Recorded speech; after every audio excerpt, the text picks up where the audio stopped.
എല്ലാവരും സുഖമല്ലേ? ഇന്നൊരു നല്ല എരിവും പുളിയുള്ള ഒരു ബ്രിഞ്ചാൾ കറി കാണിച്ചു തരാം. നല്ല മീൻ മുളകിട്ടൊക്കെ പോലെ ഉണ്ടാവും. ഇത് നമുക്ക് വെണ്ടയ്ക്കനെ കൊണ്ടും ചെയ്യാം. ഇത് ഞാനിന്ന് ഉണ്ട ആയിട്ടുള്ള ബ്രിഞ്ചാൾ എടുത്തിട്ടുള്ളത്. ഏറ്റവും ചെറുത് നോക്കിയെടുത്താൽ നന്നായിട്ടുണ്ടാവും. അപ്പം കുറച്ച് എണ്ണയെ വേണ്ടുള്ളൂ ഇതിനെ വേവിച്ചെടുക്കാൻ വേണ്ടിയിട്ട്. ഇതിലും ചെറുതാണ് നല്ലത്. വലിയ ബ്രിഞ്ചാൾ എടുക്കുന്നുണ്ടെങ്കിൽ അതിനിങ്ങനെ കട്ട് ചെയ്തിട്ട് സ്ലൈസസ് ആയിട്ട് ടോസ്റ്റ് ചെയ്തെടുത്താൽ മതി.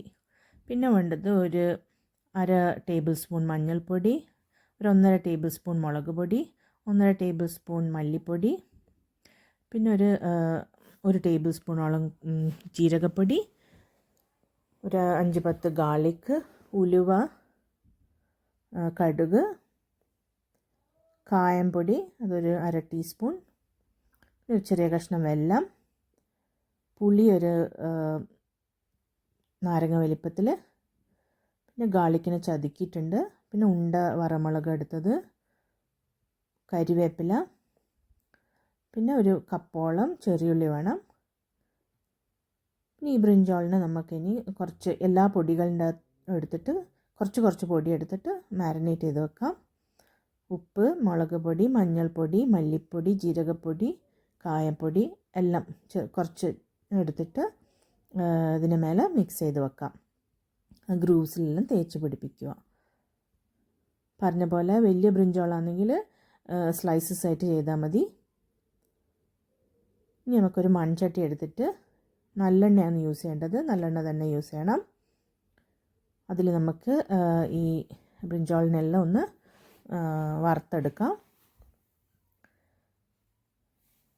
ഈ ഒരു പാകത്തിലായ അകത്തെല്ലാം വെന്ത പാകമാകുമ്പോൾ മാറ്റി വെക്കാം നമുക്ക്.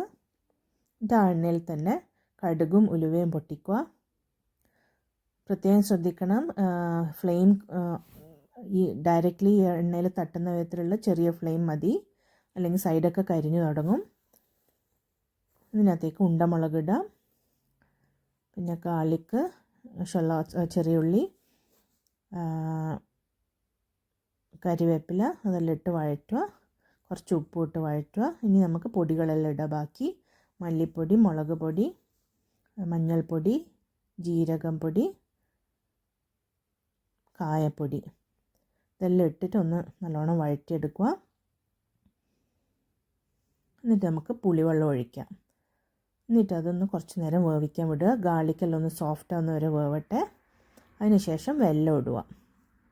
എന്നിട്ട് കുറച്ച് നേരം കൂടെ തിളക്കട്ടെ.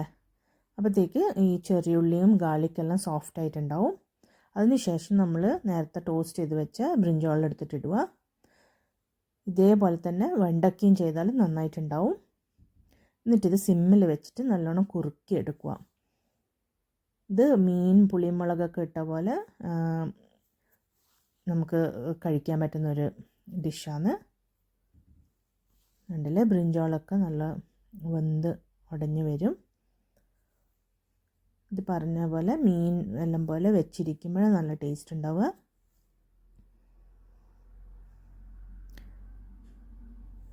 ചോറിൻ്റെ കൂടെ ഇഡ്ഡലീൻ്റെ കൂടെയൊക്കെ കഴിക്കാൻ നല്ല ടേസ്റ്റാണ്. താങ്ക്സ് കേട്ടോ.